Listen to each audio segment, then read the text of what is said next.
જૂનાગઢના માંગરોળ પંથકમાં ગેરકાયદેસર ખાણો ધમધમે છે, પરંતુ આ અંગે તંત્ર જાણે આંખ આડા કાન કરી રહ્યું છે તેવા આક્ષેપ અને સ્થિતિ છે।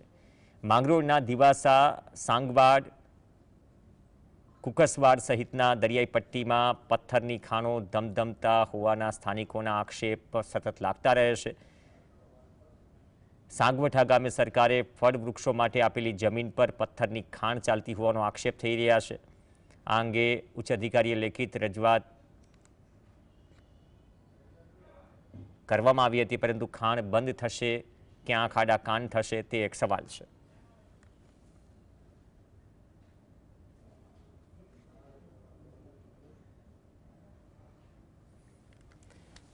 એ 65